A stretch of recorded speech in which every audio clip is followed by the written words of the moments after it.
हरिओम. भगवद्गीता बोध योगदास श्री जयगणेश जोशी यांनी केलेले निरूपण. अध्याय 7. ज्ञानविज्ञान योग. ओम श्री परमात्मने नमः.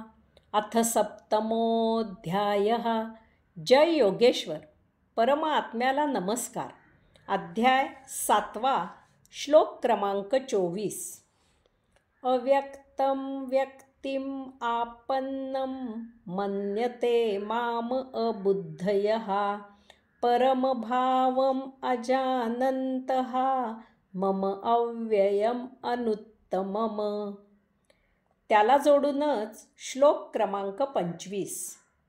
न अहं प्रकाशः सर्वस्य योगमाया समावृत्तः मूढः अयं न अभिजानाति लोकः माम अजम अव्ययम्. बुद्धिहीन माणसं अव्यक्त अशा मला माणसाप्रमाणे देहधारी मानतात.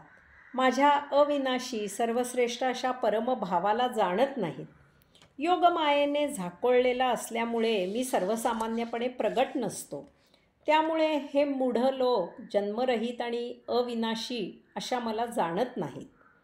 एकदा एका तीर्थक्षेत्र असलेल्या गावात माझ्या एका कनिष्ठ सरकारी अधिकाऱ्याकडे मुक्काम होता.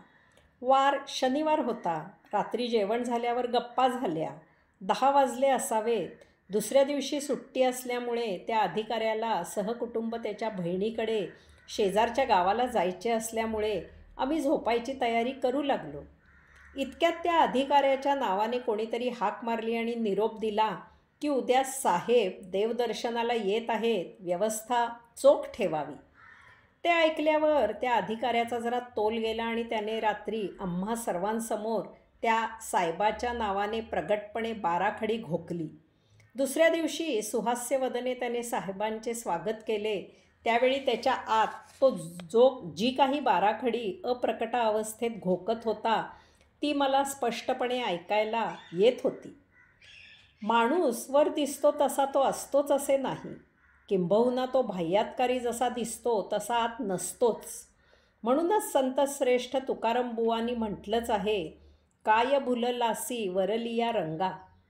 कोणत्याही व्यक्तीला ओळखायचे असल्यास त्याच्या आत डोकावून त्याची ती ओळख करून घ्यावी लागते, तरच त्याची सत्य ओळख होते. नाहीतर वरवरचा दिखावा अभिनय आपल्याला धोका देतो. माणूस चेहऱ्यावर मुखवटा चढवितो आणि त्याखाली त्याचे सत्यरूप झाकून जाते.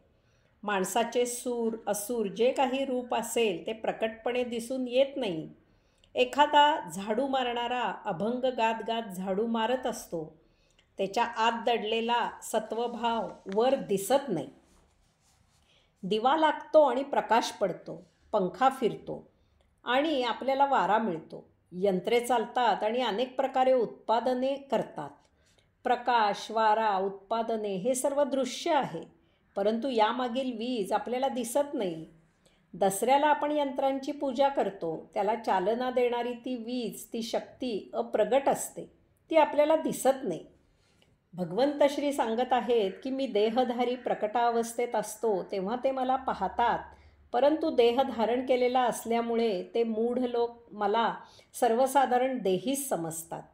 माझ्यातील अविनाशी नित्य परमतत्वाला ते जाणत नाहीत, मला ओळखत नाहीत. मला त्यांच्यासारखा समजून माझ्याशी व्यवहार करतात.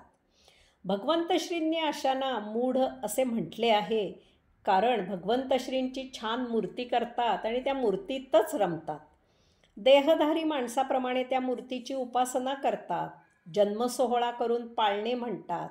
सकाळी झोपेतून उठवतात, तोंड धुवायला पाणी देतात, खायला देतात, पंचामृती आंघोळ घालतात, कपडे घालतात, जेवायला देतात, झोपवतात. त्यावेळी अंगाई गीत म्हणतात. येथेच अडकून थांबतात.